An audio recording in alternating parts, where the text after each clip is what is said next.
हरे राम राम राम हरे हरे।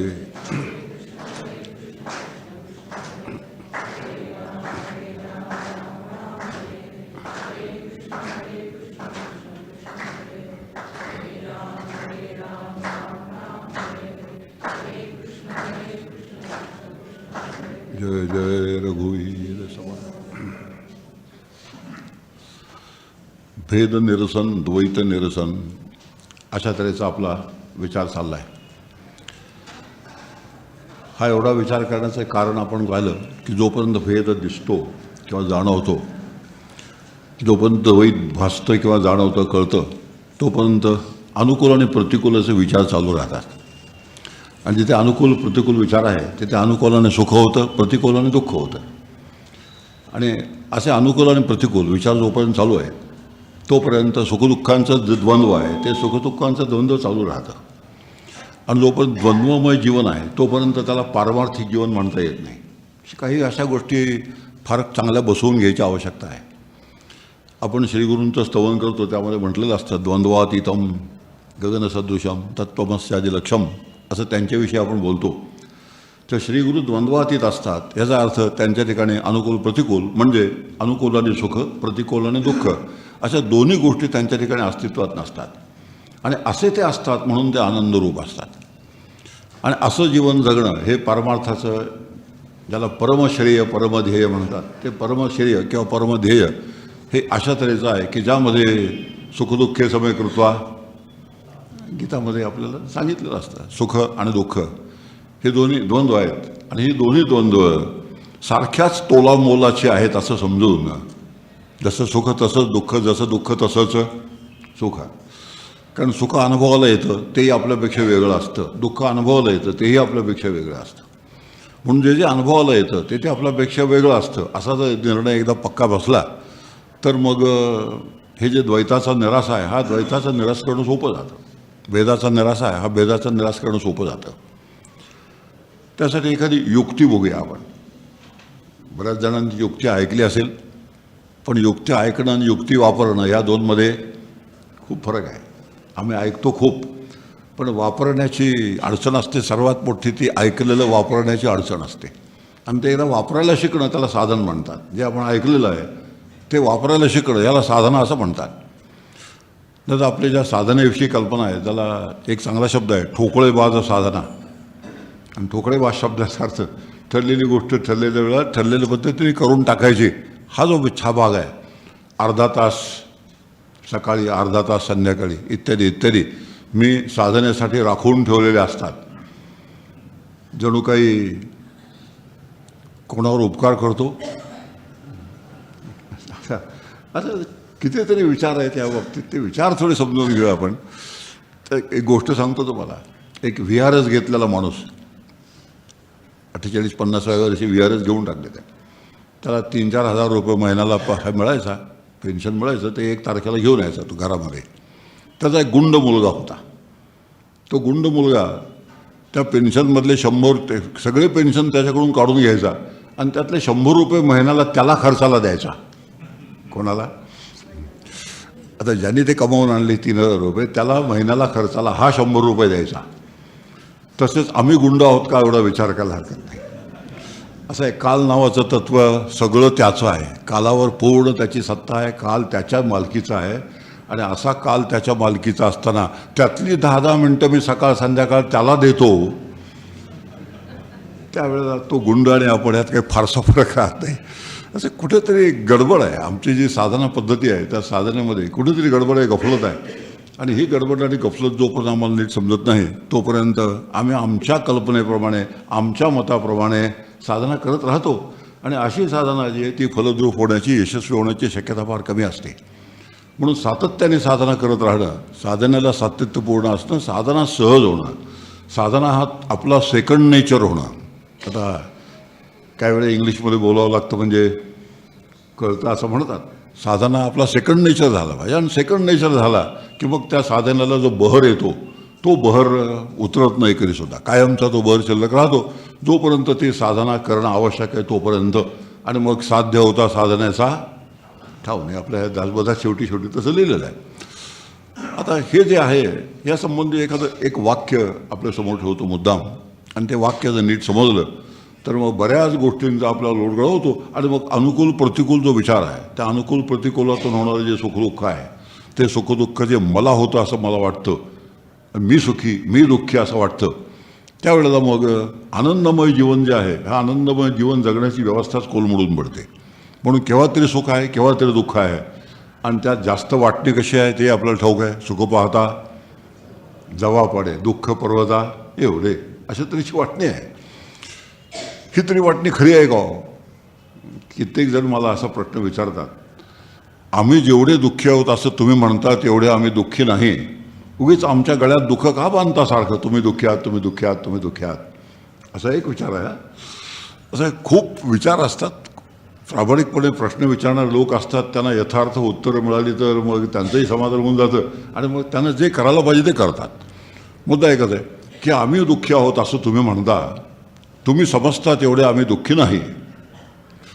एक अनुभव घेतला मी शिवथरवेळीमध्ये. एक बंगलोरची मुलगी आली होती, BA झालेली, तिथे 8 दिवस राहिली, आणि जाता जाता त्यांनी भाषण केलं, इथे येईपर्यंत मी सुखात होते, आता जाताना मला खूप त्रास व्हायला लागला आहे. याचं कारण आहे, मी आतापर्यंत दुःखात होते असं तुम्ही माझ्या गळी उतरवले, त्याचा हा परिणाम आहे. आता थोडं विचारात घेऊया, आणि असं तिने का म्हटलं असेल त्याचा एक विचार करूया की कित्येक गोष्टी अशा असतात की त्यांना आम्ही दुःखाचा दर्जा देत नाही. दुःखाचे 2 भाग आहेत, एक उघड कळणारं दिसणारं अनुभवाला येणारं दुःख, आणि एक आत दडलेलं असलेलं झाकलेलं अशा तऱ्हेचं कोणालाही लक्षात येणार नाही अशा पद्धतीने आतमध्ये सांभाळून ठेवलेलं एक दुःख असतं. आणि असंच आम्ही उघड दिसणारं दुःख आपलं काय शरीराला जखम झाली, काय रोग झाला, नुकसान झालं, अपमान झाला, ही दुःखाची उघड कारण आहे, कोणालाही कळतं हे दुःख आहे. पण अशी काही गोष्टी आहेत ज्या आतमध्ये आम्ही दडवून ठेवतो, आणि इथे जमलेल्या सगळ्यांना झाकण्याची सवय फार आहे. त्याला झाकापाक म्हणतात. सहसा आपलं कोणाला दिसू नये, कोणाच्या लक्षात येऊ नये, अतिशय काळजी घेण्यात पटाईत असलेल्या प्राण्याला प्रापंचिक माणूस असं म्हणतात. एखादं उदाहरण सांगतो म्हणजे समजायला सोपं जातं. घरामध्ये कडाक्याचं भांडण चालू असतं स्वयंपाकघरामध्ये, तोपर्यंत दारावरची कॉलबेल वाजते. कॉलबेल वाजल्याबरोबर दोघंजणं दरवाजापर्यंत अत्यंत हसतमुखाने जातात, आणि तेवढ्याच हसतमुखाने दार उघडतात. बाहेरून येणारा असं वाटतं काय सुखी असतील होय, अगदी मेड फॉर इच अदर. आता असं काहीतरी जे आहे याला झाकापाकाचं म्हणतात. या झाकापाक शब्दाचा अर्थ आहे असं आपलं जे आतलं जे काही आहे ते बाहेरच्याला दिसू नये, हे जसा एक विचार आहे, तसं आपल्या आतली जी दुःख आहे ती आपल्यालाही कळू नये, आपण ते दुःख म्हणून स्वीकारू नये, ही सुद्धा व्यवस्था आमच्याजवळ आहे. माणूस एक मोठा विचित्र प्राणी आहे. जर थोडं स्वतःशी प्रामाणिक तर राहिलं तर हे दुःख आहे समजायला वेळ लागणार नाही. उदाहरण 1-2-4 नमुने बघूया, म्हणजे ते दुःख आहे ते आपल्याला कळतं. उदाहरणार्थ क्रोध नावाची गोष्ट दुःख आहे, संताप आहे. संतापी माणूस सुखी असतो. हे वाक्य कसे काय 2? मी संतप्त आहे, मी सुखात आहे. आता ही 2 वाक्य एकमेकाच्या शेजारी ठेवली तर विचित्र होऊन जातं. आणि म्हणून जिथे जिथे संताप आहे तिथे तिथे दुःख असतं हे जर मी स्वीकारलं, आणि जेव्हा जेव्हा मी संतापतो तेव्हा मी दुःखी असतो हे जर मी स्वीकारलं, तर मग मला दुःख असता कामा नये असा निर्णय घेणं जास्त सोपं जातं. आणि मी स्वीकारण्याची आवश्यकता आहे. मी दुःखी आहे पहिल्यांदा स्वीकारा.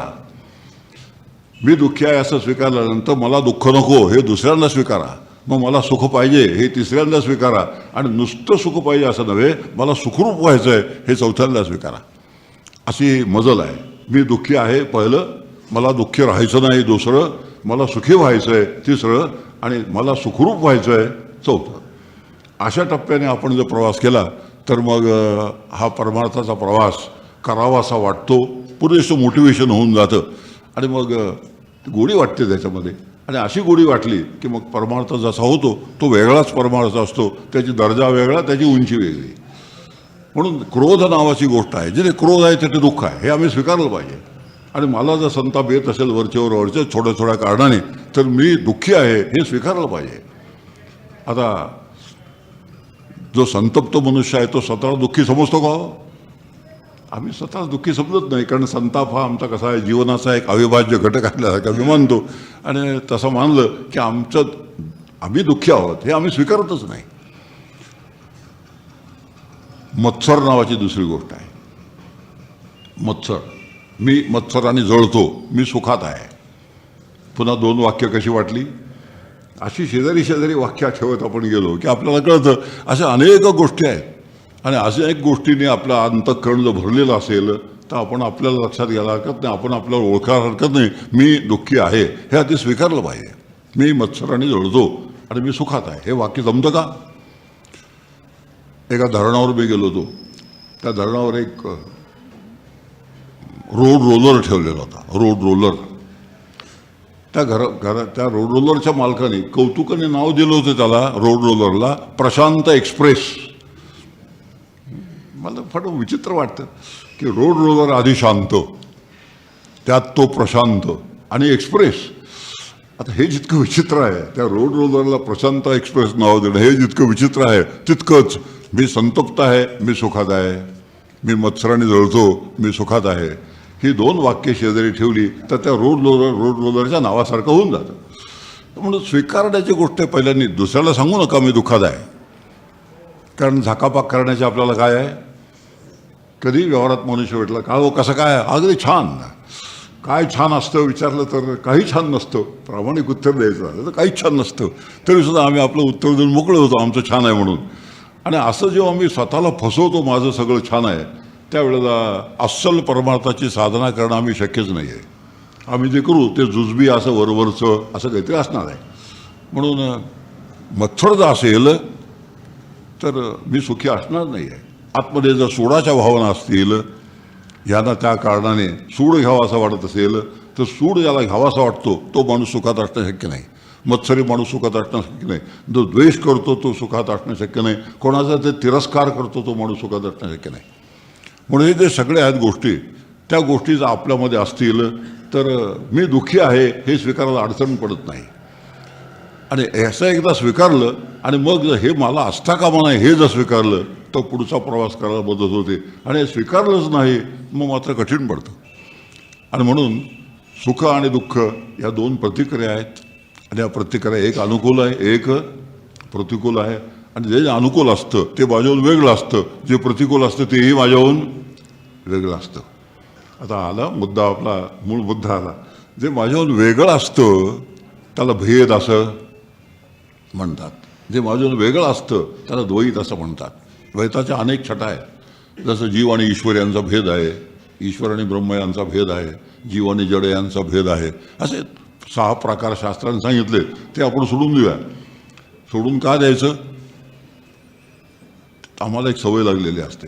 शास्त्रात सांगितलेलं बरोबर क्रमाने आम्हाला पाठ झालं की आम्हाला असं वाटतं की आमचं जमलं. ते काय टेबल मांडायचे की ठीक आहे, इकडे परीक्षा द्यायच्या असतात, टेबल मांडलं पाहिजे, त्या टेबलाप्रमाणे सगळं लिहिलं की 10तले 10 मार्क मिळतात आणि ते बरोबर जमून जातं सगळं. पण परमार्थात अशी नुसती टेबल पाठ करून काही भागत नाही. तर त्याचं जे ॲप्लिकेशन आहे ते वापरायचं कसं हे जोपर्यंत कळत नाही तोपर्यंत द्वैत कल्पनेचे अनेक सैद्धांतिक भाग आपल्याला समोर ठेवता येतील.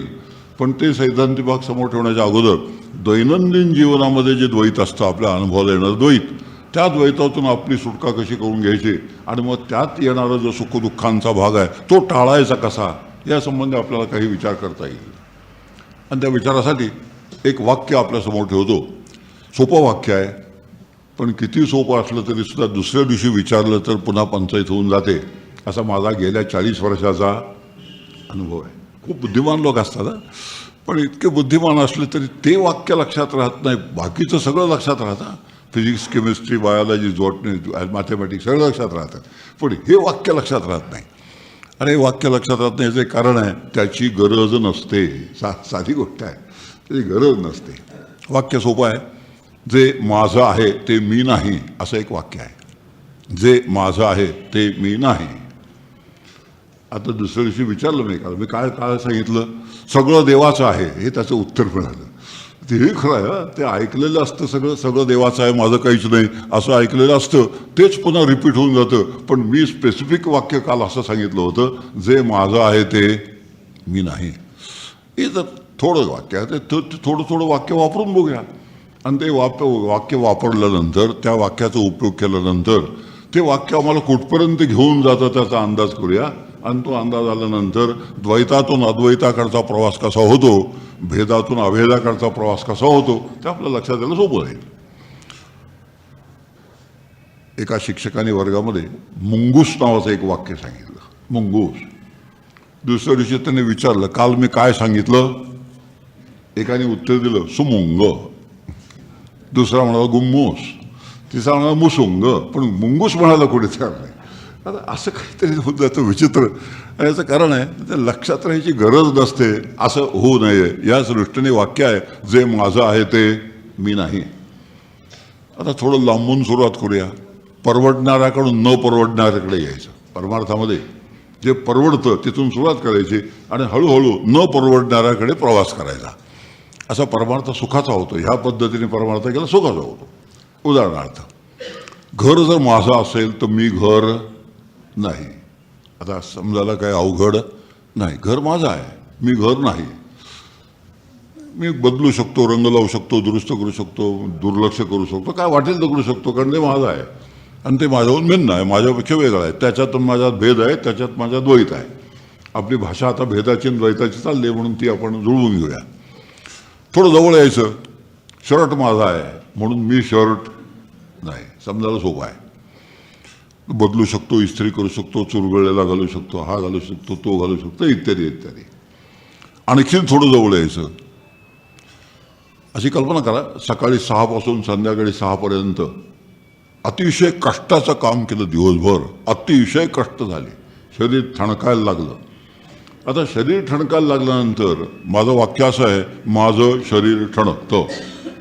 मी ठणकतो किंवा ठणकते असं कोणीतरी म्हणतं का? चालेल, साधा अगदी सोपं वाक्य आहे, माझं शरीर ठणकतं. असंच आम्ही सगळेजण म्हणणार, मी ठणकते किंवा मी ठणकतो असं कुणीही म्हणणार नाही. आता वाक्य काय आपलं? जे माझं आहे ते मी नाही. आता शरीर जर माझं असेल तर शरीर मी नाही. झाली परमार्थाला सुरुवात झाली. परमार्थाला सुरुवात झाली. शरीर जर माझं असेल तर शरीर मी नाही. आणि जर मी शरीर नसेन तर मला शरीराशी बोलता येतं. जसं मी तुमच्याशी बोलू का शकतो? तुम्ही मी नाही म्हणून तुमच्याशी मला बोलता येतं. तुम्ही मी नाही म्हणून तुमच्याशी बोलता येतं. तसं शरीर माझं आहे म्हणून ते मी नाही म्हणून मला शरीराशी बोलता येतं. आणि मग शरीराशी मी बोलायला लागलो की शरीराची समजूत घालता येते. हे बघ, तू ठणकतोस हे मला कळतं. मी कोणाशी बोलतोय ते असं आहे. याला ॲप्लिकेशन म्हणतात. तू ठणकतोस हे मला कळतं.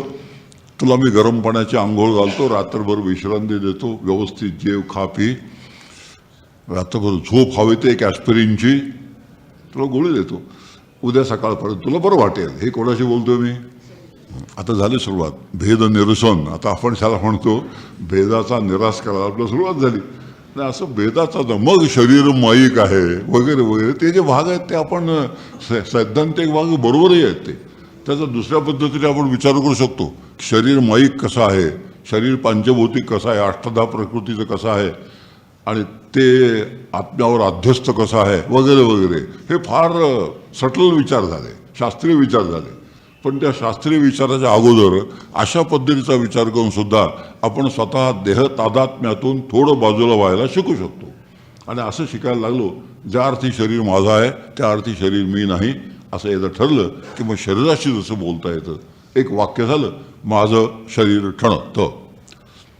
आता त्या पुढे जाऊया, परवडणाऱ्याकडून न परवडणाऱ्याकडे. आता असं परवड झालं, मी माझं काम मनापासून करतो. वाक्य दुसरं आहे. मी वाक्य फार काळजीपूर्वक निवडले तर मी माझं काम मनापासून करतो. आता या वाक्याचा अर्थ असा होतो की मन हे माझं काम करण्याचं साधन आहे. सिंपल लॉजिक आहे, असं काय त्याला फार मोठी अवघड गोष्ट नाही. मी माझं काम मनापासून करतो या वाक्यामध्ये मन हे माझं काम करण्याचं साधन आहे. जसं मी कुदळ घेतो जमीन उकरतो, तर कुदळ घेऊन जर मी जमीन उकरली तर कुदळ वेगळी, जमीन वेगळी, उकरणं वेगळं, उकरणारा वेगळा, 4 गोष्टी वेगळ्या आहेत. तसं मी माझं काम जर मनापासून करत असेल, काम वेगळं आहे, मन वेगळं आहे, मन वापरणारा मी वेगळा आहे. मग मन कोणाचं झालं? मन माझं झालं. जर मन माझं असेल तर वाक्यानुसार जे माझं आहे ते मी नाही. न मनो बुद्धी अहंकार चित्ताने नाहम. ते पाठांतर असतं आमचं. ते मी नाही ते मी नाही असं पाठायचं आणि मग शेवटी असं म्हणायचं चिदानंद रूप शिवोहम शिवोहम असं ठसक्यात म्हणायचं. पण असं ठसक्यात म्हटल्यानंतर घरी गेल्यानंतर पुन्हा आपलं झालं रडगाणं सुरू झालं. शरीर मी आहे ते असं झालं आणि ते तसं झालं. मी आता मरणार, थोडे दिवसच माझे राहिले आता, वगैरे वगैरे. आता हे जे सगळे विचार आहेत, एक म्हणायचं म्हणताना चिदानंद रूप शिवोहम आणि प्रत्यक्ष आतली प्रतिक्रिया मात्र ह्या पद्धतीची, ह्याची विसंगती दिसते. आत्म्याची दरी दिसते. त्या दरी दिसण्याचं, विसंगती दिसण्याचं एकच कारण आहे, शास्त्र आहे ते वापरायची जी युक्ती असते, जी कला असते, ती कला आपण शिकत नाही. नेहमी शास्त्रामध्ये दोन भाग असतात. एक शास्त्र असतं, शास्त्र वापरायची एक कला असते, आणि दोन्ही असण्याची आवश्यकता आहे. एक अरविंद मंगरुळकर म्हणून एक संगीताचे मोठे तज्ज्ञ होऊन गेले. ते एखादी मैफिल झाली की 4-5 कॉलम ज्याला म्हणतात, ते 4-5 कॉलम त्याचं ॲप्रिसिएशन लिहायचे. गायक किती छान गायला, त्याने जागा बरोबर कशा निवडल्या, तान कशा सुंदर घेतल्या, त्यात कुठलंही मिश्रण कसं होऊ दिलं नाही, रागाचं इत्यादी इत्यादी इत्यादी, असे 4 कॉलम भरून त्या संगीताच्या मैफलीचं रसग्रहण ते करायचे. पण त्यांना जर सांगितलं तुम्ही गाऊन दाखवा, अजिबात नाही. याचा अर्थ असा होतो, शास्त्र आहे पण ती कला मात्र त्यांच्यापाशी नाही. त्यातून आम्ही लक्षात घ्यायचं, तसं केवळ वेदांती असेल, वेदांत शास्त्र जाणणार असेल आणि वेदांत शास्त्र उपयोगात आणण्याची कला जर नसेल, तर वेदांत शास्त्र नुसतं शाब्दिक राहतं. आणि केवळ शाब्दिक राहिलं तर त्याच्यातून काही निर्माण होत नाही. म्हणजे ऐकलेलं असतं ते वापरण्याची कला आपल्याला असली पाहिजे. भीमसेन जोशी असतील तर दोन्ही आहे, सवाई कुमार गंधर्व असतील तर दोन्ही आहे. ते शास्त्रही आहे आणि कलाही आहे, दोन्ही गोष्टी त्यांच्यापाशी आहेत. तसं संतांचं असतं. तुकोबाराय, समर्थ रामदास यांच्याजवळ शास्त्र आणि कला दोन्हींचा अत्यंत सुंदर संगम झालेला असतो, आणि म्हणून ते संत होतात, त्या पदवीला ते पोचतात. नुसते पंडित राहत नाहीत ते. आता हा एक फार लक्षात घ्यायची गोष्ट आहे. आणि केवळ पंडित जर राहिला, विद्वान जर राहिला, तर ठीक आहे, ते पांडित्य असतं, विद्वत्ता असते, त्याचं जे काय असतं ते असतं, पण त्याच्या पलीकडे त्याला जे त्यातून मिळालं पाहिजे ते त्यातून मिळत नाही. म्हणून मन माझं जर असेल तर मी मन नाही. आता जसं शरीराशी मी बोलतो तसं मनाशी मला बोलता येतं. एक दिवशी मन खिन्न होऊन जातं, एक दिवशी अत्यंत प्रसन्न होऊन जातं, दोन्ही गोष्टी होतात. मन खिन्न झालं की खिन्न मनाशी मला बोलता येतं, हे बघ तू खिन्न झालास म्हणून मी खिन्न झालं पाहिजे असा मुळीच नियम नाही. भले तू खुशाल खिन्न हो, तुझ्या खिन्नतेबरोबर मी माझी खिन्नता काही जोडून घ्यायचं कारण नाही. असं जर नुसतं त्या मनाशी बोलायला लागलो आपण तर आपली खिन्नता निघून जाईल. आपली खिन्नता जी आहे त्या खिन्नतेचा प्रवाह निर्माण होतो, आणि त्या खिन्नतेच्या प्रवाहात आपण सापडलो की ते खिन्नताच आयुष्य संबंध वेळ खिन्नतेत निघून जातो. संबंध वेळ जेवढा असतो त्याचं जेवढं ड्युरेशन असतं खिन्नतेचं, तेवढी जी मुदत असते खिन्न राहण्याची, संबंध वेळ त्या प्रवाहात आपण वाहत जातो, आणि तेवढं जे जीवन आहे ते आमचं खिन्न जीवन होऊन जातं. आणि असं खिन्न जीवन जे असतं ते सुखरूप नसतं, आणि आनंदाचे डोहे आनंद तरंग, त्याचं काय झालं? हा तुकाराम महाराजांचा अभंग आहे तो असा नुसता असा उत्तर ध्रुवासारखा आमच्यावर सतत समोर पाहिजे की तुकाराम महाराजांचा हा जो अभंग आहे तो प्रत्येक साधकाचं ध्येय असलं पाहिजे की यासाठी सगळं करायचं आहे, हे सोडून बाकी मला काहीही करायचं नाही, काहीही मिळवायचं नाही. हे जास्त पक्क ठरलेलं आहे, तो ती दिशा अजिबात सोडत नाही. आणि असं मनाशी बोलायला लागलं, खिन्न झालं मन, दुःखी झालं, नाराज झालं की मग जसं आपण एखाद्या भावाशी बोलू, घरामध्ये बहिणीशी बोलू, बायकोशी बोलू, नवऱ्याशी बोलू, तू सारखंच खिन्न होत असतो. हो बाबा, मी काय तुझ्याबरोबर सारखा खिन्न व्हायला बांधलेलं नाही, असं आपण बोलू शकतो. जसं दुसऱ्याशी, तसं मी माझ्या मनाशी जो बोलता आलं मला खिन्न झाल्यानंतर, तर त्या खिन्नतेपासून आपण दूर राहतो. त्या खिन्नतेचा प्रवाह जो आहे तो प्रवाह तिथल्या तिथे तुटतो, आणि मी वेगळा राहतो, खिन्नता वेगळी राहून जाते. कारण खिन्न कोण आहे? मन आहे. मन कोणाचं आहे? माझा आहे. म्हणून मी मन नाही, म्हणून मी खिन्न नाही. आता असं या पद्धतीचे जे बसवलेल्या घड्या आहेत, ह्या बसवलेल्या घड्या म्हणजे छान बसवून घेतल्या, आणि ह्याला साधना म्हणतात. साधना जी असते ती अशी अखंड चालणारी गोष्ट आहे. म्हणून थोडी वेळ साधना, सकाळी 15 मिनिटं आणि संध्याकाळी मी राखून ठेवलेली असतात. त्यावेळी मला कोणी डिस्टर्ब करायचं नाही, त्यावेळी मी दुसरा कोणाचा नाही वगैरे काय काय एक एक एक बोलत असतात. ठीक आहे बा, बरं दिसतं, ऐकायला बरं वाटतं, बोलायला बरं वाटतं, असायला बरं नसतं, ही मोठी अडचण आहे. म्हणून आता मन असं खिन्न झालं. एक दिवशी मन प्रसन्न होऊन नाचायला लागलं, खुश झालं एकदम. आता मन जर खुश झालं तरी सुद्धा त्या मनाला ते सांगायचं, तू खुशीने खुशाल नाच, मी तुझ्याबरोबर नाचणार नाही. याला म्हणतात सुखदुःखे समेकृत्वा लाभा लाभो जय जेऊ. गीतेत वाचलेलं आहे, पाठांतर झालेलं आहे. पण प्रत्यक्ष वेळ आल्यानंतर दुःखाने दुःखी होणार आणि सुखाने सुखी होणार आणि आयुष्यभर द्वंद्वात जाणार. आता हीच काही फजिती आहे. या फजितीतून सुटका आपण करून घ्यायचे. म्हणून ज्ञानेश्वर महाराज म्हणतात, सुखे संतोषाने यावे, दुःखे विषादानं भजावे, लाभाला वन आणावे मना माझी. आता माऊलींची जी आज्ञा आहे, ही आज्ञा जर मला पाळायची असेल, त्या आज्ञेप्रमाणे जर मला वागायचं असेल, तर ह्या पद्धतीने मनाशी मला बोलता आलं पाहिजे. आणि ह्या पद्धतीने मी मनाशी बोलायला लागलो की मग मनाची म्हणजे आत्मा जो आहे हा असंग आहे. दुसरी श्रुती सांगते असंगो नाही सज्जते. हा जो आत्मा आहे तो असंग आहे आणि कशानेही लिप्त होत नाही. मग भगवद्गीता सांगते, भगवान श्रीकृष्ण सांग, असंग शस्त्रेण दृढेन चित्वा.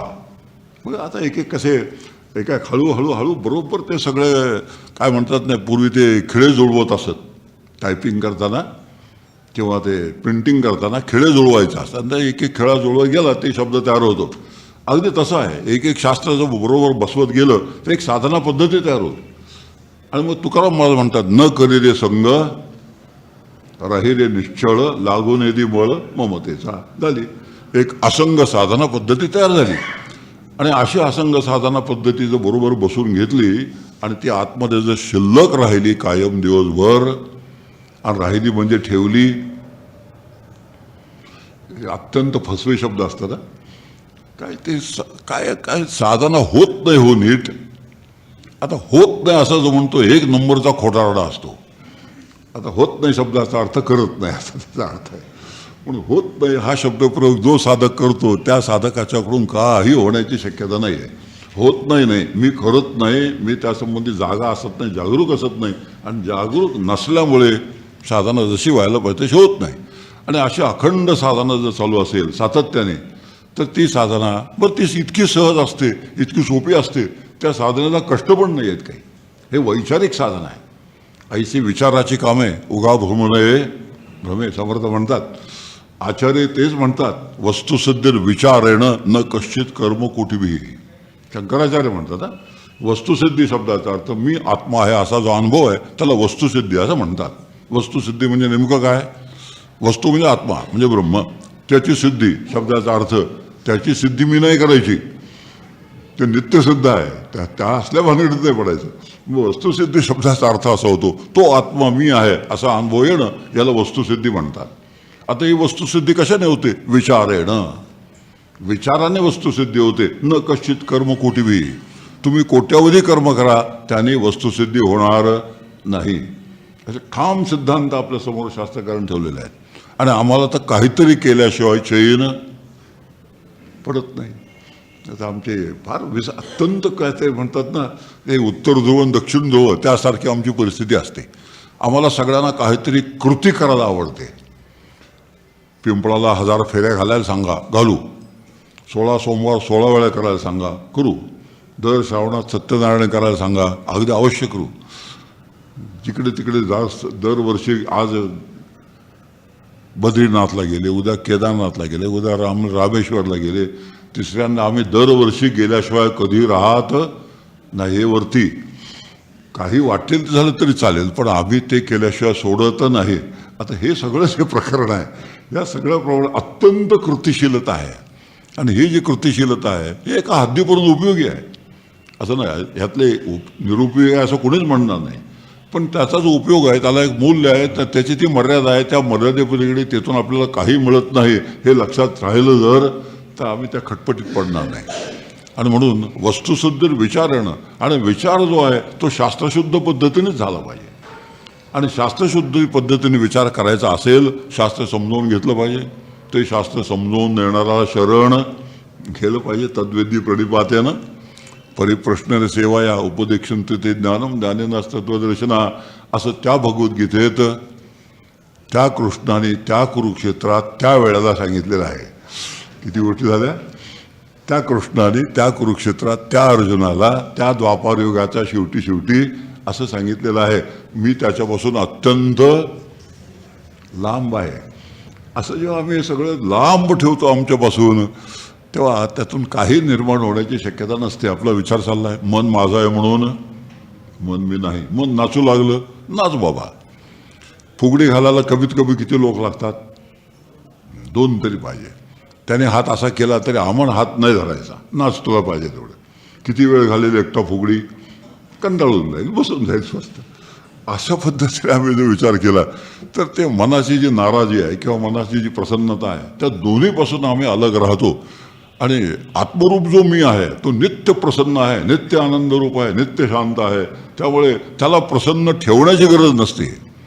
असं आहे, मन करारे प्रसन्न सर्वसिद्धीचे कारण. मनाला प्रसन्न करावं लागतं, पण आत्मा नित्य प्रसन्न आहे. आणि असा नित्य प्रसन्न असलेला आत्मा तो मी आहे असा जेव्हा अनुभव येतो तेव्हा प्रसन्न ठेवण्याची खटपट जी आहे ती ठेवण्याची खटपट करावी लागत नाही. आणि आपल्याला काय करावं लागतं? नेहमी मन प्रसन्न ठेवण्यासाठी काय काय करावं लागतं ते ज्याचं त्याने आता ठरवायचं. आपल्याला मन प्रसन्न ठेवण्यासाठी किती खटपटी करायला लागतात, काय काय करावं लागतं. हे नित्य प्रसन्न तत्व मीच असताना, त्याला पुन्हा प्रसन्न करण्याची गरज नसताना आम्ही जे प्रसन्न होणं शक्य नाही त्याला प्रसन्न करण्याचा प्रयत्न करतो. शिपूट कशी असते? वाकडी. नळकांड्यात घालावी तोपर्यंत सरळ, नळकांड काढलं की पुन्हा पहिल्यासारखी. तसं अंतःकरणाचं तसंच आहे. सुखाचा विषय द्यावा तोपर्यंत सुखी, आणि तो विषय दूर झाला की पुन्हा दुःखी. कोणाचं शिपूट झालं? अशा पद्धतीने विचार करावा. हे सगळे आपले अनुभव आहेत. म्हणून मन जर माझा असेल तर मी मन नाही असं कळलं की मनाचा पण माझा जो भेद आहे तो मनापासून असलेला माझा भेद आहे. हा भेदापासून आपल्याला हळूहळू अलग होता येतं. आणि मन नंतर ते कल्पित आहे. मन वायू तत्वाचं आहे, मन अध्यस्त आहे, ही नंतर भाषा. असं आहे, शास्त्राचा उपयोग आम्हाला मनाला अलग करायला शिकल्यानंतर त्याला नाहीसं करायला शास्त्राचा उपयोग होतो. पण अगोदर मनाला अलग केलं पाहिजे, माझ्यापासून दूर केलं पाहिजे. त्याला दूर केल्यानंतर त्याला नष्ट करणं सोपं आहे विचाराने. पण त्याच्याशी समरस होऊन त्याला नष्ट कसं करता येईल पुढचा प्रश्न आहे. मी जर मनाशी समरस झालो, मीच मन आहे असा जर निर्णय झाला तर मी नष्ट झालो. मन नष्ट झालं तर मी नष्ट होणार आहे असं वाटतं. म्हणून मनाला नष्ट करण्याची पहिली पायरी आहे मनापासून आपण दूर व्हायचं, अलग व्हायचं. आणि अलग झाल्यानंतर ते मन मग माझं आहे म्हणून ते मी नाही असं ठरलं. मन माझ्याहून भिन्न आहे असं ठरलं. नंतर मग ते अध्यस्त आहे. पुढचा विचार आहे, जे अध्यस्त असतं ते कल्पित असतं. आणि म्हणून मन कसं आहे? कल्पित असतं आहे. म्हणून ते मन भ्रमरूप आहे. म्हणून मनात जे जे आलं ते सगळं भ्रमरूप आहे. झालं. पुढच्या सगळ्या पायऱ्या सुरू झाल्या. पण पुढची पायरी ही पुढची असली पाहिजे. आधीची पायरी आणि पुढची पायरी यात गल्लत करून चालत नाही. आता हा विचार आपण समजून घेतला. आता पुढचा विचार आहे, बुद्धी कोणाची आहे? आता 3रं वाक्य आहे. वाक्य नीट समजून घ्या. ऐन वेळेला माझ्या बुद्धीने मला दगा दिला. काय वाक्य आहे? ऐन वेळेला माझ्या बुद्धीने मला दगा दिला. म्हणजे जे आठवायला पाहिजे होतं ते आठवलं नाही. परीक्षेत उदाहरणार्थ पेपर लिहिताना. आता ते वाक्यच मला काय सांगतं? बुद्धी माझी आहे. आणि आपलं थीम काय आहे? जे माझं आहे ते मी नाही. आता असं जर थीम असेल तर माझ्या बुद्धीने ऐन वेळे माझा दगा दिला ह्याच्या अर्थ बुद्धी माझी आहे. म्हणून मी बुद्धीपासून वेगळा आहे. म्हणून बुद्धीचे जे धर्म आहेत ते धर्म माझे नाहीत. आलं शास्त्र. अविद्या, अस्मिता, रागद्वेष, अभिनिवेश 5 क्लेश सांगितलेत. आता 5 क्लेशांची नावं माहीत झाली, 5 क्लेशांच्या व्याख्या माहीत झाला. पण त्या 5 क्लेशातून सुटायचं कसं हे जर माहीत नसेल, त्याची युक्ती जर माहीत नसेल तर मग काय उपयोग आहे त्याचा? मग ते टेबल पाठ करण्यासारखं आहे, घडघड म्हणून दाखवायचं. एखाद्या परीक्षेत मार्क मिळतील. हल्ली परीक्षा पुष्कळ झाले. प्रत्येक ग्रंथाच्या परीक्षा आहेत हल्ली झाल्या. त्याचे मार्क मिळतील. ते परीक्षा देऊ नये असं नाही. त्याचं मूल्य आहे. पण त्याच्या काय आहे? ताबडतोब मर्यादा आहेत. एक साधा त्यासाठी उदाहरण आहे. जेवायला बसायच्या अगोदर केशवाय चित्राहुती घालतात ना, चित्राय स्वाहा, चित्रगुप्ताय स्वाहा, यमाय स्वाहा. मग चित्राहुती घालून आपलं पोट भरतं का हो? मग चित्राहुतींचं जे मूल्य आहे ना, तेच त्या सगळ्या परीक्षांचं मूल्य आहे. ज्या परीक्षा आहेत सगळ्या, या निर्णायक ग्रंथांच्या परीक्षा, त्यांचं मूल्य त्या चित्राहुतींसारखं आहे. काला चित्राहुती, तुमचं पोट भरेल का? तुमचं पोट भरणार नाही. मग तसं प्रश्न सोडवले, त्याची उत्तरं दिली, पास झाला तर त्याने मुक्त होणार नाही. आता मग जेवायला बसायला पाहिजे वा, त्याशिवाय परवानगी मिळत नाही जेवायला बसायला. खरं आहे जुन्या शास्त्राप्रमाणे. आता काय, कोशिंबीर वाढली की कोशिंबीर खायची, चटणी वाढली की चटणी खायची, असं ते आता रीत काही राहिलेलीच नाही जेवणाला. पूर्वी ती जेवणाला रीत असायची की सगळं वाढल्याशिवाय, नैवेद्य दाखवल्याशिवाय पहिल्याने काय खायचं, ते भातच खायचा, मग नंतर त्याच्याशी तोंडी लावायचे. हे काही नाही, आता चटणी वाढली खालास, कोशिंबीर वाढली गेली, संपली. आता असं काहीतरी नवीन पद्धत झाला. रामकृष्ण हरी ती सोडून द्या. आता ऐन वेळेला माझ्या बुद्धीने मला दगा दिला, हे वाक्य आहे. आता बुद्धी माझी आहे म्हणून मी बुद्धी नाही. आता स्मरण हा बुद्धीचा धर्म आहे, विस्मरण हा सुद्धा बुद्धीचा धर्म आहे. काही वेळेला काय होतं, एखादी गोष्ट आठवली नाही तर आपल्याला अतिशय राग येतो. का नाही आठवलं, का आठवलं नाही, कसं आठवलं नाही, असा राग येतो. असं मला राग आणण्यात सुख आहे का दुःख आहे? आपली गाठ सारखी कशाची आहे? सारखी गाठ सुखाची आहे, हे लक्षात ठेवायचं. आणि सुखाच्या बाबतीत पारमार्थिक माणसाने कधीही कॉम्प्रोमाइज करता कामा नये.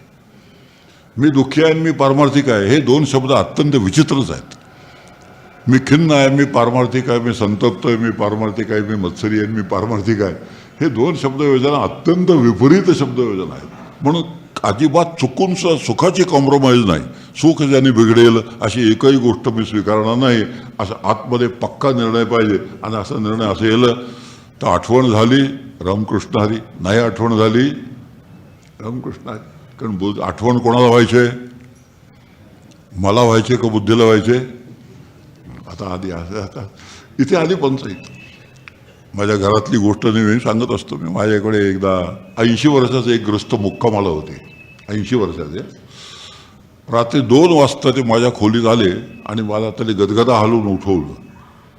मला वाटलं काहीतरी इमर्जन्सी असणार. काय झालं म्हटलं. त्यांनी मला काय म्हणावं तुम्हाला सुद्धा आश्चर्य वाटेल. रात्री 2 वाजता माझ्या धाकट्या मुलीच्या माहेरचं सासरचं नाव मला आत्ता आठवत नाही. 9 वाजल्यापासून मी ते आठवायचा प्रयत्न करतोय. 2 वाजले आता तरी सुद्धा ते नाव काही आठवत नाही. त्यामुळे मी अगदी रेस्टलेस झालोय आणि त्यामुळे मला झोप लागत नाही. म्हणून तुमची झोप मोडल्याशिवाय आता हा जो प्रकार आहे.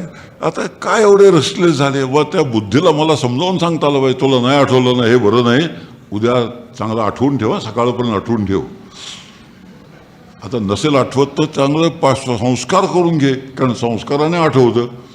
आता त्यांना जर ठाऊक असतं, भगवद्गीतेतला श्लोक आहे मत्त स्मृतिर्ज्ञान मपोहनम आहे गीता, की माझ्या सत्तेवर स्मरण आहे, माझ्या सत्तेवर विस्मरण आहे.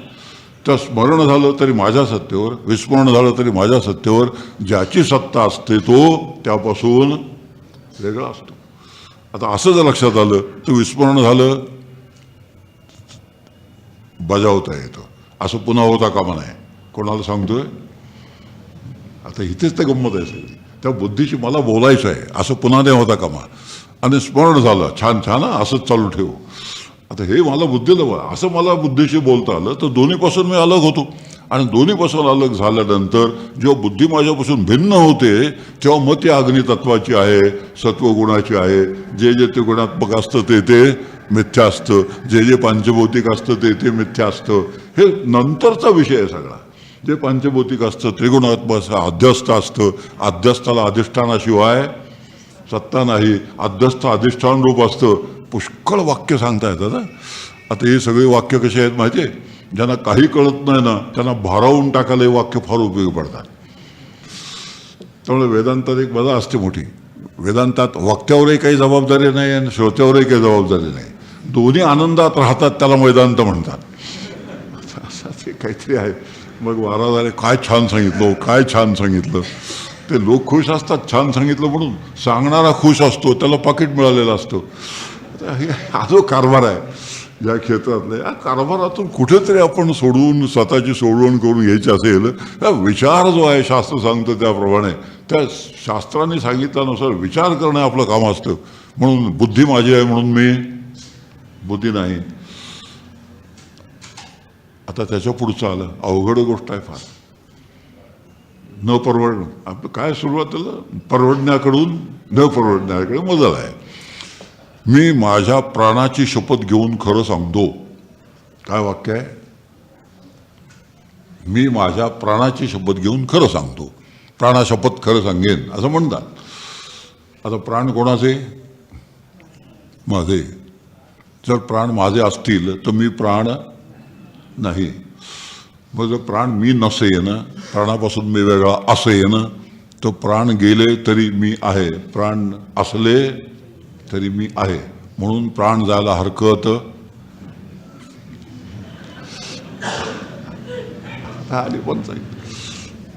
आता आली पंचायत. आणि अस्सल जिथे कस लागायची वेळ येते ना, सगळेजण तिथे सगळे ढेपाळून जातात. कस लागायची जिथे वेळ येते, आणि ती कसाची जागा आहे. आणि ही कसाची जागा आहे? प्राण असणार आहेत, निर्माण होणार आहेत, टिकणार आहेत आणि जाणार आहेत. म्हणून जे जे निर्माण होतं, जे जे टिकतं आणि जे जे जातं ते कसं असतं? मिथ्या असतं. शास्त्र आलं. आता प्राण जर माझ्याहून भिन्न असतील तर ते शास्त्र मला वापरता येतं. कसं? त्यापासून अलिप्त राहून मला हे शास्त्र वापरता येतं. आणि म्हणून मग प्राण असले रामकृष्ण हरी राहा, काय हरकत नाही. प्रारब्ध आहे तोपर्यंत तुम्हाला जायचं म्हटलं तरी जाता येणार नाही असं मी प्राणाला सांगतो. आणि प्रारब्ध संपलं असेल तर राहायचं म्हटलं तरी तुला राहता येणार नाही. हे मी कोणाला सांगतोय? प्राणाला सांगतोय. आतमध्ये दैन्य नाही आहे, काय वाटेल ते करून जाऊ नकोस रे असलं रडगाणं नाही. आणि असं जिथे रडगाणं असतं तिथे प्रापंचिक असतं, हे लक्षात ठेवायचं. प्रापंचिकाचं पहिलं लक्षण काय असतं? तर रडणारे, कुंथणारे, विवळणारे, तळमळणारे, तडफडणारे, या सगळ्यांना काय म्हणायचं?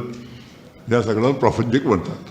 आणि प्रापंचाची ही कुलक्षणं सगळी आहेत, ती प्रापंचिकाची कुलक्षणं आहेत. आणि ती कुलक्षणं माझजवळ असता कामा नयेत असा निर्णय झाला आहे, त्याला मुमुक्षू म्हणतात, त्याला खऱ्या अर्थाने साधक म्हणतात. आणि म्हणून माणूस हा फार मतलबी प्राणी आहे. कशा दृष्टीने? आत्ताच्या संदर्भात बोलतोय. ब्रह्मदेवाची देवळं जास्त आहेत का विष्णूची का शंकराची? जास्त देवळं कोणाची आहेत? त्याचं उत्तर आहे ब्रह्मदेवाचं चुकून एखादं देऊळ कुठेतरी आहे.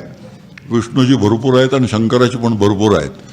असं माणसाने का बरं केलं असेल? ब्रह्मदेवावर अन्याय का केला असेल असा? त्याचं साधं उत्तर आहे. कारण ब्रह्मदेवाचं काम काय? निर्मिती करणं आहे ब्रह्मदेवाचं काम. त्यांनी जग निर्माण केलं, माझं शरीर निर्माण केलं. आता जे त्याचं काम आहे त्याने एकदा करून ठेवल्यानंतर त्याला पुन्हा मागण्यासारखं काही शिल्लक राहिलेलं नाही. म्हणून ज्याच्याकडे काही मागायचं नाही त्याचा आम्हाला काही उपयोग नाही. म्हणून त्याच्या देवळाचं काम नाही. म्हणून ब्रह्मदेव देऊळ एखादं चुकून कुठे असलं तर आहे. माणूस कसा आहे? अत्यंत वस्ताद आहे. विष्णूची देवळं भरपूर, कारण त्याला सांभाळायचं असतं. त्यांनी सांभाळण्याचं काम कोणी करायचं असतं? विष्णूने करायचं असतं. मग चांगलं सांभाळ, उत्तम रीतीने सांभाळ, हे दे ते दे, असं दे तसं दे, इत्यादी इत्यादी, त्या सगळ्या मागण्या विष्णूकडे करायच्या असतात. म्हणून प्रत्येक पावलाला विष्णूचं देऊळ आवश्यक आहे. जेथे जातो तेथे तू मला सांगा, ती अशी सोय व्हायला हवी.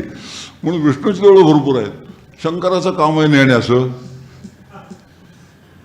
आता त्याच्याकडे मागणं आहे, जमलं तर थोडी मुदत वाढवून द्या. आता ते सगळं थोडं तेडीवर आणखी वाढलं तर बघा. आता ते ही प्रार्थना कोणाला? शंकराला करायची असते. बरं न्यायचं तर न्या, निदान सुखाने तरी न्या, त्रास करून देऊ नको नका. अचानक रात्रीत एकदा होऊन जाऊ दे, काय व्हायचं ते देवा. आता ह्यासाठी पुन्हा मागणी करण्यासाठी कोणतं देऊळ पाहिजे? शंकराचं. म्हणून देवळं जास्त कोणाची? शंकराची. का? असं हे कारण आहे. प्राण घेऊन जाणारा कोण आहे? शंकर. आता प्राण जर माझ्यापासून वेगळे असतील असं जर ठरलं असेल तर जेव्हा तुझी वेळ झाली तेव्हा खुशाल घेऊन जा, माझी तक्रार नाही, असं जर मला शंकराला म्हणता आलं तर शंकराच्या एकाही देवळाची गरज नाही. असं पद्धतीने आम्ही विचार जर केला तर या विचारामध्ये सगळ्या गोष्टी सामावलेल्या आहेत आणि हा विचार जसं बरोबर बसेल आतमध्ये तशी साधना जी आहे ती साधना खुलायला लागते, फुलायला लागते, सहज होऊन जाते. आणि जो पण अशी साधना विचाराने खुलत नाही त्याला सहजता येत नाही तोपर्यंत आमची रडगाणी जी आहेत नाना तऱ्हेची ती सगळी रडगाणी साजू राहतात. आणि ती रडगाणी जिथे असतात तिथे नाही आहे. गोंधळकर माझं एक प्रसिद्ध वाक्य आहे, जो तक्रार करतो तो भक्त असू शकत नाही. कोणत्याही कारणाने कसलीही तक्रार जो करतो तो भक्त असू शकत नाही, असे गोंधळकर महाराजांची तक्रार आहे. आता ज्याचं त्याने विचार करावा, मी भक्त आहे का? आणि आपली जर तक्रार असेल कोणत्या शरीराविषयी तक्रार, कुटुंबाविषयी तक्रार, व्यवसाय उद्योगधंद्याविषयी तक्रार, शेजाऱ्याविषयी तक्रार, गावाविषयी तक्रार, सरकारविषयी तक्रार, पोलिसांविषयी तक्रार, आता तक्रारींची प्रचंड यादी आहे. आणि एवढ्या तक्रारी आम्ही घ्यायच्या आणि मग तरी खुशाल म्हणायचं मी कोण आहे, मी भक्त आहे. हे गोंधळकर महाराजांना आवडेल का? आता तो प्रश्न आहे. त्यांनी म्हटलं पाहिजे हा भक्त आहे. म्हणून गोंधळकर महाराज नेहमी म्हणायचे की आमच्याकडे नेहमी जी गिऱ्हाईक असतात ती कशाची असतात? हिंग मिरयाची गिऱ्हाईक. आमच्याकडे केशर कस्तुरी आहे पण ते केशर कस्तुरी कधीही बाहेर काढायची वेळ येत नाही, कारण त्या केशर कस्तुरीला किंमत द्यावी लागते. ती जर घ्यायची असेल त्याला किंमत द्यावी लागते. हिंग जिऱ्याला काय थोडे पैसे दिले की मिळतात. आणि म्हणून हिंग जिऱ्याचे गिराईक जास्त, केशर कस्तुरीचे गिराईक नाही. गोंधळकर महाराजांकडे केशर कस्तुरी नाही असं नाही, आहे, पण ती जशीच्या तशी कपाटात ठेवून दिलेली आहे. गिराईकच नाही तर काय करायचं? आता आम्ही गिराईक कसली मग हिंग जिऱ्याची, असं थोडं आपण करावं. आणि ते गोंधळकर महाराजांची जी तक्रार आहे, नाही मला केशर हिंग बिरं नको, मला केशर कस्तुरी पाहिजे, असं जर ठरलं तर ते बसलेले आहेत केशर कस्तुरी काढून द्यायला, पण ते त्यांना वेळच येत नाही. आणि म्हणून ते डीप कशात ठेवून दिलेले असतात, डीप फ्रीजमध्ये ठेवलेले असतात. फ्रीजमध्ये ठेवायची गरज नसते ना, म्हणण्याची एक पद्धत आहे म्हणून म्हटलं. आपला विचार, प्राण माझे आहेत म्हणून मी प्राण नाही. आता मग प्राण कसे आहेत? वायुतत्वाचे आहेत. ते वायुतत्वाचे आहेत. वायुतत्व पंचभौतिक आहे. पंचभौतिक असल्यामुळे ते मिथ्या आहे. हे नंतर मीच प्राण आहे असं म्हटल्यानंतर जेव्हा प्राण आणि मी एक होतो त्यावेळेला जेव्हा प्राण मिथ्या आहेत असं मी म्हणतो तेव्हा मीच मिथ्या आहे असं ठरतं. आणि मी मिथ्या आहे असं ठरलंय त्याचा अर्थ काय होतो? वेदांताच्या दृष्टीने आत्माच मिथ्या आहे. केवढी फजिती झाली हो. आत्मा मिथ्या आहे असं म्हणण्याचा प्रसंग येणं न कळता ही केवढी मोठी फजिती आहे. म्हणून जे मी नाही ते बाजूला जर काढलं माझ्यापासून तर ते मिथ्या आहे, ते भ्रामक आहे, ते अध्यस्थ आहे असं ठरवता येतं. आणि एकदा ते अध्यस्थ आहे असं ठरलं, ते भ्रामक आहे असं ठरलं, त्याचं माझं काही नातं नाही असं ठरलं की मग ब्रह्मसत्य जगन मिथ्या ह्या बोलण्याला काहीतरी अर्थ राहतो. तोपर्यंत ह्या बोलण्याला काही अर्थ नाही. नुसतं म्हणत राहायचं ब्रह्मसत्य जगन मिथ्या जीवो ब्रह्मैव ना प्रहा, झालं ना पाठपाठांतर. आणि असं नुसतं पाठपाठांतर असणं काही होत नाही त्याने. ते जसं वापरायचं कसं, ती जी कला आहे ती कला जर अवगत असेल. आता पुढचा विषय आहे, हे सगळं कोण म्हणतो? द्वैत कल्पना निरसनामध्ये आपलं चाललंय, भेद निरसनामध्ये चाललंय. हे म्हणतो कोण? मी देह आहे म्हणून मी देह नाही, मी देह माझा आहे म्हणून मी देह नाही, मन माझा आहे म्हणून मी मन नाही. हे म्हणणारं कोणीतरी असलं पाहिजे ना. कोण म्हणतं?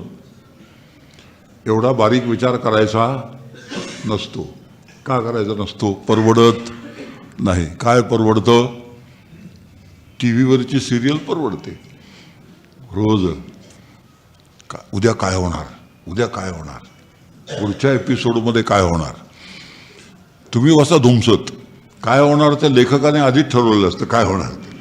आता हेच काय आहे, काय ते बघून काय कोणत्या ज्ञानात भर पडते का, काय होतं का, काय तुमची कुठे उन्नती होते का, काय होतं तरी काय. त्यांनी मी माझं निवेदन करून टाकतो सहसा मी सांगत नाही, पण गेल्या 30 वर्षात मी एकही सिनेमा पाहिलेला नाही. एकही टी व्हीची सिरियल पाहिलेली नाही, एकही कथा कादंबरी वाचलेली नाही, दिवाळी अंक चाललेला सुद्धा नाही, तरी माझ्यामध्ये काही उणीव आहे असं तुम्हाला वाटतं का?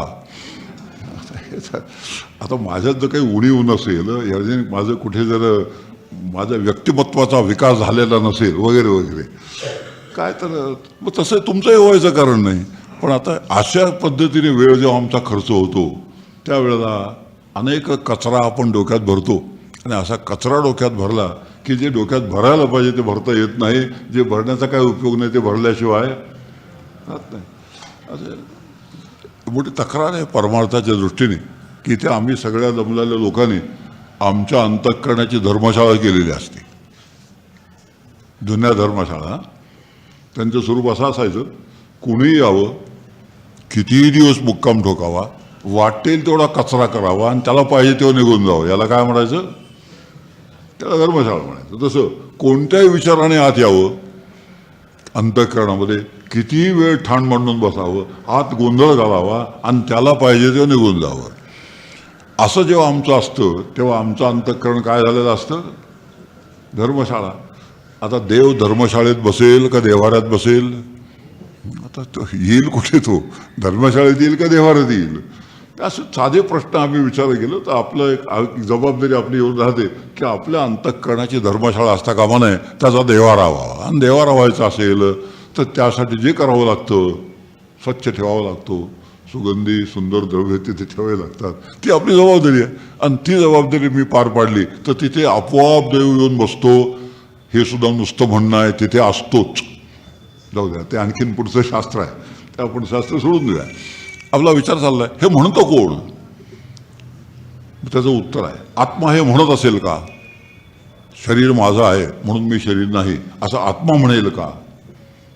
एक एक पॉसिबिलिटीज बघूया आपण. एक तर आत्मा म्हणणं शक्य नाही, कारण आत्मा निष्क्रिय आहे. आत्मा काही करत नाही, बघत नाही, कारण त्याला हात नाहीत, पाय नाहीत, मन नाही, बुद्धी नाही. अपाद पाणी मुंडकोपनिषद सांगतं आत्मा कसा आहे? अमन, अप्राण, अजीव, अनेत्र असं वर्णन केलंय आत्म्याचं. त्यामुळे आत्म्याला एकही ज्ञानेंद्रिय नाही, आत्म्याला एकही कर्मेंद्रिय नाही, आत्म्याला अंतःकरण नाही, म्हणून आत्मा काही करीत नाही. म्हणून हे आत्मा म्हणणं शक्य नाही. काय? जे माझं आहे ते मी नाही, हे आत्मा म्हणणं शक्य नाही. मग कोण म्हणेल? मन म्हणत असेल का? मन तसं म्हणत असेल का? पुढचा प्रश्न आहे. सगळ्या आपण पॉसिबिलिटी जेवढा आहे तेवढं विचारात घेऊया. मन म्हणणं शक्य नाही, कारण शास्त्र असं सांगतं की मन अचेतन जड आहे. मन अचेतन आहे, मन जड आहे, आणि जे अचेतन असतं आणि जड असतं ते काहीही म्हणत नाही, काहीही विचार करत नाही. कारण शास्त्र सांगतं की मन पंचभौतिक वायुतत्वाचं झालेलं आहे, रजोगुणाचं झालेलं आहे. त्या संबंधित 13व्या अध्यायात निर्णय केलेत. मनाचे घटक कोणते, बुद्धीचे घटक कोणते? जे तेजतत्वाची आधी, सत्वगुणाची वृद्धी, जीवात्म्याचे संधी, वसविता असे. त्याला काय म्हणायचं? त्याला जीव म्हणतात. असं ते एक 13व्या अध्यायात त्या सगळ्याचे निर्णय करून दिलेला आहे. तो मन रजोगुणाचा आहे आणि मन वायुतत्वाचा आहे. वायू 5 महाभूतांचा आहे. जो रजोगुण आहे तो 3 गुणांपैकी आहे. जे गुणात्मक असतं, जे पंचभौतिक असतं ते अचेतन जड असतं. जे अचेतन जड असतं ते विचार करू शकत नाही, काहीही म्हणत नाही. म्हणून मनही म्हणणार नाही, आत्माही म्हणणार नाही. मग कोण म्हणतं? आता एक घटक जीव, हे कोण म्हणतो? जीव म्हणतो. आता गीतेमध्ये दिलेलं आहे, ऐकणारा कोण आहे? जीव आहे. बघणारा कोण आहे? जीव आहे. काय स्पर्श करणारा कोण आहे? जीव आहे. आता जीव हे म्हणतो, मन माझं आहे म्हणून मी मन नाही, हे जीव म्हणतो. बुद्धी माझी आहे म्हणून मी बुद्धी नाही, हे जीव म्हणतो. मग शेवटी जीव तरी कोणाचा आहे? आता पुढचा प्रश्न आला, हा शेवटचा प्रश्न आला. आणि असं हळूहळू हळू विचार करत करत एक फार लक्षात ठेवायची गोष्ट आहे, परमार्थ विचाराचा असतो हे जो पण कळत नाही, आणि तो विचार शास्त्रशुद्ध पद्धतीने झाला पाहिजे हे जो पण कळत नाही. मनमानी विचार नाही. आणि शास्त्रशुद्ध विचार करायचा असेल तर ज्याच्यात शास्त्र सांगितलेलं नाही असा एकही ग्रंथ वाचू नये, असं एकही प्रवचन ऐकू नये. आता आधी पुढची एक जबाबदारी आहे. हल्ली काय झालं आहे की खूप लोक खूप पद्धतीने काय काय काय काय सांगत असतात आणि आम्ही बुद्धिमान असल्यामुळे आणि सुशिक्षित असल्यामुळे आम्हाला सगळं समजतं आणि तसं समजत असल्यामुळे परिणाम असा होतो जे ज्या दिवशी जे सांगते ते त्या दिवशी आम्हाला पटतं आणि असं ते पटत गेलं. आम्ही पटवत घेऊन गेलो की आम्ही नेमकं काय करायचं याचा कधीही उलगडा होत नाही, कधी अंदाज लागत नाही. म्हणून गंगा गए गंगादास, जमुना गए जमुनादास असं काहीतरी आमचं होऊन जातं. आणि म्हणून अगदी समर्थांचा आग्रह आहे मोठा की ज्या ग्रंथात अद्वैत सांगितलेलं नाही त्या ग्रंथाला चोपडी असं म्हणा. काय म्हणा, पुस्तक सुद्धा म्हणायला तयार नाहीत. ते काय आहे ते चोपडी आहे. म्हणून अद्वैत ग्रंथ, अद्वैत तत्वज्ञान ज्या ग्रंथात सांगितलेलं नाही तो ग्रंथ उघडून सुद्धा बघू नका, तिकडे डुंकून सुद्धा बघू नका. कोणी प्रेझेंट दिला तरी सुद्धा वाचू नका. अवघड असतं सांगणं. आपले काही हितचिंतक असतात, परमार्थात हा शिरलाय असं वाटलं की आमचे हितचिंतक तयार होतात आणि आम्हाला मग नाना तऱ्हेचे ग्रंथ आणून देतात भेट म्हणून. आमची हिताची चिंता नाही करत ते, आमचं अनहितच ते करतात. कारण काय काय आणून देतील सांगता येत नाही. आज हे आणून देतील, उद्या ते आणून देतील, परवा आणखी कोणी असा ढीग जमतो. आणि असा ढीग जमला की आम्ही ते सगळं वाचतो आणि सगळं वाचलं आम्हाला काही कळत नाही. हे खरं का ते खरं. 2-3 उदाहरणं सांगतो म्हणजे कळतं. जे कृष्णमूर्ती आहेत उदाहरणार्थ, ते नामस्मरणाविषयी एक अक्षर सुद्धा बोलत नाहीत. आणि गोंदवलेकर महाराज नामस्मरणाशिवाय दुसरं काही बोलत नाहीत. आता किती विरोध झाला, दोघांमध्ये अत्यंत विरोध झाला. आणि आम्हाला बुद्धिमान असल्यामुळे आम्ही जे कृष्णमूर्ती वाचतो आणि हरिपाठ सुद्धा वाचतो, गोंदवलेकर महाराजांचं तत्वज्ञान सुद्धा वाचतो. आणि जे कृष्णमूर्ती ऐकणं, जे कृष्णमूर्ती वाचणं हे प्रतिष्ठेचं. कुठे जाता तुम्ही? जे कृष्णमूर्ती आम्ही असं आता असलं तसलं काही ऐकत नाही. कसलं ऐकता? तसलं ऐकतो. आता ते तसलं ऐकतो खरं, पण ते काय म्हणतात ते काय नाही, फार छान असतं ते. आणि इंग्लिशमध्ये असल्यामुळे तो फारच छान असतं. ते कुठलं तरी आपलं काय सैरभैर म्हणतात ना, त्याला एकच शब्द आहे फक्त. साधक असा सैरभैर झाला की त्याला नेमकं मी काय करायचं हे कळत नाही. आणि नेमकं काय करायचं तर नाही कळलं की त्याचे साधना होणार नाही. साधना झाली तर नाही झाली तर प्रगती होणार नाही. प्रगती नाही झालं तर मी सुखरूप आहे असा अनुभव येणार नाही. म्हणून साधकाने अत्यंत सिलेक्टिव्ह असलं पाहिजे. असं आहे. त्याला एक काही आर्ग्युमेंट्स आहेत, प्रत्येक गोष्टीला आर्ग्युमेंट्स असतात. सगळी तत्वज्ञानं एकाच ठिकाणी घेऊन जातात. मग वाचलं तर काय हरकत आहे असं आहे. आणखी काय, खरंच एक ठिकाणी घेऊन जातात का? आता पुढचं खरंच एक ठिकाणी नेतात का? उदाहरणार्थ जैन तत्वज्ञान आहे, बुद्ध तत्वज्ञान आहे, चार्वाकाचं तत्वज्ञान आहे, सांख्यांचं तत्वज्ञान आहे, पूर्वमीमांसेचं तत्वज्ञान, नैयायिकांचं तत्वज्ञान आहे. हे सगळं खरंच आम्हाला एक ठिकाणी घेऊन जातात का हो? असा विचार केला तर हे सगळं आम्हाला एक ठिकाणी मुळीच नेत नाहीत. असं ब्रह्मसूत्र शांकर भाष्यात आचार्यांनी फार सुंदर पद्धतीने सिद्ध केलेलं आहे. पण तेवढं वाचायचं कोणी? कारण आम्ही पुरोगामी असल्याचं एक ते लक्षण आहे ना, की सगळं जे आहे तत्वज्ञान ते एकाच ठिकाणी घेऊन जातात. असं जो म्हणणारा असतो तो पुरोगामी. आणि आमचंच तत्वज्ञान बरोबर तिथे नेणारा असतं असं जो म्हणतो तो कसा असतो? प्रतिगामी. असं तिकडे नवीन शिक्के बसलेले आहेत. आणि असं पुरोगामी आपण आहोत असं म्हणण्याच्या नादामध्ये आपण आपली किती हानी करून घेत असतो ते आपल्यालाच कळत नाही. आणि अशी हानी व्हायला नको असेल तर एक अद्वैताचा जो ग्रंथ आहे, तुकाराम महाराज अद्वैती आहेत, नामदेव महाराज अद्वैती आहेत, सगळे मराठी संत आमचे अद्वैती आहेत. आणि एवढं मोठं फार भांडवल पडलेलं असताना बाकी आणखीन गोष्टीकडे धुंकून बघण्याची गरज नाही. आपल्याला कळतं शैली बदलते, शब्द बदलतात, पण तात्पर्य तेच राहतं. एकच उदाहरण सांगून पुढे जातो.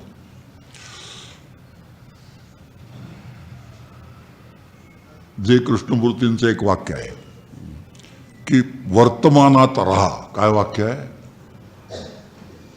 वर्तमानात राहा. हे त्यांचं वाक्य आहे, आवडतं वाक्य अतिशय. वर्तमानात राहा. ज्ञानदेवांचं तसंच वाक्य आहे, आणखीन स्पष्टीकरण करणारं वाक्य आहे. वर्तमानात राहा ह्या वाक्याने फारसं स्पष्टीकरण मिळत नाही, पण ज्ञानदेवांचं ते सिया सरसीय भूमिके समाधीर आहे. आता हे काय उभी काय सांगतं आपल्याला, पुढील पैसं पारोखे, जो पुढचा भाग आहे म्हणजे भविष्य ते निघून जातं, मागील स्मरावे ते ठाके. भूतकाळ निघून गेला, मग काय राहिलं शिल्लक? भूत गेलं, भविष्य गेलं, राहिलं काय? मधला वर्तमान राहिलं. आता त्या वर्तमान काळात राहा असं सांगणं काय आणि त्या समाधीत राहणं काय सांगणं असं काय, या दोन्हीत काहीच फरक नाही आहे. पण एकच प्रश्न आहे, हे ओवीबद्ध मराठी आहे आणि ते इंग्लिशमध्ये सांगितलं आहे. शैली कशी आहे? वेगळी आहे. आणि तिथे जाण्यात काय असतं, आमच्या प्रतिष्ठेला त्याने काय येतो? पुढावा येतो. जाऊ दे, आणखी बोलत नाही. आता पुष्कळ आमची पंचायत आहे, त्याला जाऊ नये असं माझं म्हणणं नाही. पण प्रसादमध्येच लेखमाला आली होती, ती बसली तिथे. जे कृष्णमूर्ती म्हणतात तरी काय, असं त्याचं हिडिंग आहे. आता जे कृष्णमूर्ती म्हणतात, चुंगू जोशी त्यांचं आहे. मी सगळे लेखांक वाचले आणि इतके लेखांक लिहून सुद्धा शीर्षकच काय आपल्याला सांगतं, जे कृष्णमूर्ती म्हणतात तरी काय. तुकाराम महाराज म्हणतात तरी काय असं नाही सांगावं लागेल, ज्ञानदेव म्हणतात तरी काय असं नाही सांगावं लागेल. हे असं म्हणतात असं ठामपणे सांगता येतं. ह्याचं कारण आहे, त्यात ॲम्बिग्युइटीज नाहीत, अस्पष्टता नाही, नुसते शब्दांचे हे नाही आहेत, ते स्पष्टपणे सांगितलं. जे सांगायचं ते अत्यंत स्पष्टपणे सांगितलं. जाऊ दे, रामकृष्ण हरी. कोण म्हणतो? जीव म्हणतो. जीव असं म्हणतो. आता जीव असं म्हटल्यानंतर मग जीव ही काय चीज आहे? असा जीव, मीच जीव आहे का जीवापेक्षा मी, माझ्यापेक्षा जीव वेगळा आहे? बस एवढ्या एकदा निर्णय जर झाला, तो भेद कुठपर्यंत आहे, द्वैत कुठपर्यंत आहे त्याचा अंदाज येऊन जातो. मग असं जर नक्की ठरलं, जीवसुद्धा मी नाही असं जर ठरलं, तर म्हणजे मी कोण आहे हे ठरवायला पाहिजे. मग मी कोण आहे ठरवायचं असेल तर जीव आणि मी यात काही फरक आहे का? जीव आणि आत्मा यात काही फरक आहे का? ह्याचा अंदाज आला पाहिजे. आणि असा त्याचा एकदा अंदाज आला की जीव नावाचा मी जो आहे तो वेगळा आहे, आत्मा नावाचा मी आहे तो वेगळा आहे, अहम नावाचा जो मी आहे तो आणखी वेगळा आहे, ज्याला अहंकार म्हणतात, तोही वेगळा आहे. म्हणून मी असं किती अर्थाने आपण म्हणतो व्यवहारामध्ये, मी असं जेव्हा म्हणतो त्याचा अर्थ काय होतो? जीव. माझ्यासारखा शहाणा कोण नाही असं जेव्हा म्हणतो त्याचा अर्थ होतो अहंकार. आता तिथे कोण काम करत असतो? तिथे अहंकार काम करत असतो. आणि वेदांत शास्त्र दृष्टीने मी शब्दाचा अर्थ आत्मा असा होतो. वेदांत शास्त्राच्या दृष्टीने मी म्हणजे आत्मा, व्यवहाराच्या दृष्टीने मी म्हणजे जीव, आणि मूर्खाच्या दृष्टीने मी म्हणजे अहंकार. तर मी काय अशी वर्गवारी काय केली? जिथे अहंकार असतो तिथे मूर्ख असतो. आणि म्हणून सर्व शास्त्रकार अहमला दूर ठेवा असं सांगतात. अहमला. तेवढा एक भाग राहिला तर 2 मिनिटात सांगूया. त्याचा अहंकार दुखावला गेला. काय शब्द आहे? त्याचा अहंकार दुखावला गेला. आता तसं झालं, तसंच उलट करून घ्यायचं. मग माझा अहंकार दुखावला गेला. अहंकार कोणाचा झाला? माझा झाला. जे माझं आहे ते मी नाही, म्हणून अहम सुद्धा मी नाही. अहम जो आहे तो माझ्यापेक्षा वेगळा आहे. मग कशा कशाचा अहंकार असतो मला? त्याचं उत्तर फार सोपं आहे. जे माझं असतं त्याचा मला अहंकार असतो. उदाहरणार्थ माझी बुद्धी आहे, बुद्धीचा अहंकार आहे. माझ्यासारखी स्मरणशक्ती तल्लक सहसा तुम्हाला दिसणार नाही, हा अहंकारच आहे. आणि माझ्या काय वाटेल जर ते लक्षात राहत नाही, ह्यालाही अहंकारच म्हणतात ना परमार्थाच्या दृष्टीने. परमार्थ एक मोठी विचित्र गोष्ट आहे. मी काळा आहे हा सुद्धा अहंकारच आहे, मी गोरा आहे हा सुद्धा अहंकारच आहे. व्यावहारिक दृष्टीने जो गोरा आहे त्याला गोरेपणाचा अहंकार असला तर आपल्याला वाटतं हे बरोबर आहे, तो गोरा आहे, मग त्याला गोरेपणाचा अहंकार असेल, यात काही चूक नाही व्यवहाराच्या दृष्टीने. पण परमार्थामध्ये मी काळा आहे असं वाटणं हाही अहंकार, आणि मी गोरा आहे असं वाटणं हाही अहंकार. कारण काळा कोण असतो? शरीर काळं असतं, त्वचा काळी असते किंवा गोरी असते. आता शरीर जर मी नाही तर मी गोरा पण नाही आणि मी काळा पण नाही असं जर नक्की ठरलं असेल तर मग फेअर अँड लवलीची गरज नाही. जाऊ दे, आपण इथे थांबूया. आता अशा पद्धतीने आम्ही विचार करत गेलो तर प्रत्येक गोष्टी डिसोसिएशन म्हणतात, हे आधी असोसिएशन आहे पक्क झालेलं. अहंकार, बुद्धीच्या दृष्टीने अहंकार असतो, संपत्तीचा अहंकार असतो. मी श्रीमंत आहे, अहंकार आहे. मी दरिद्री आहे, हा तेवढाच अहंकार आहे. परमार्थ एक मोठा विचित्र पद्धतीने विचार करतो. मी दरिद्री आहे, हाही अहंकार आहे. मी श्रीमंत आहे, हाही अहंकार आहे. मी मध्यमवर्गीय आहे, म्हणजे अर्धवट आहे, हा सुद्धा अहंकार आहे. हे सगळेचे सगळे अहंकारच आहेत. आता परिस्थितीच्या दृष्टीने अहंकार, बुद्धीच्या दृष्टीने अहंकार. मी उंच आहे, हा काय झाला? अहंकार आहे. आणि मी बुटका आहे, हा काय झाला? अहंकार आहे. मी सुंदर आहे, हा काय? अहंकार आहे. मी कुरूप आहे, हा काय? अहंकाराच आहे. आता अशा पद्धतीने आम्ही विचार करत गेलो तर अहंकार माझा आहे हे आपल्याला कळतं, कारण तो ज्याला मी माझा म्हणतो त्याच्याशी निगडीत आहे, आणि ज्याला मी माझा म्हणतो त्याच्याशी तो निगडीत असल्यामुळे अहंकार मी नाही हे कळतं. आणि मग ज्ञानेश्वर महाराज सांगतात, तैसा विचारोनी अहंकारू सांडिजे, मग अस्तीची वस्तू होईजे, आपली स्वस्ती सहजे आपण केली. आता हे जे मौलींची आज्ञा आहे ती आज्ञा पाळायची असेल तर हे कळलं पाहिजे.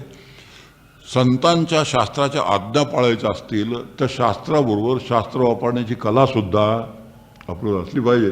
आणि अशी कला असेल तर त्याला यश आहे. नुसतं शास्त्राला यश नाही आणि नुसत्या कलेत आनंद नाही. दोन्ही गोष्टी आहे. नुसत्या कलेत आनंद नाही, त्याला डायरेक्शनचं रहित ते चाललेलं असतं. एक तान घेईल सुंदर, पण त्याला जर विचारलं ही तान कोणत्या रागातली आहे रे, तर ते काय राग बी काही ठाऊक नाही. तान घेतो, सुंदर घेतो, पण राग माहीत नाही. आता राग माहीत आहे पण तान घेता येत नाही. आता अशी जी काही परिस्थिती आहे, या परिस्थितीतून बाहेर पडायचं असेल तर शास्त्रही पाहिजे, कलाही पाहिजे. तसंच परमार्थात शास्त्रही समजून घेतलं पाहिजे, साधण्याच्या रीती पण समजून घेतल्या, मेथड्स म्हणतो आपण, त्याही मेथड समजून घेतल्या पाहिजे. असं दोन्ही हातात हात घालून चाललं तर मग त्याला फार सुंदर यश येतं. उद्या खरा मी कोण आहे त्याचा शोध उद्या घेऊया. जय जय रघुवीर समर्थ.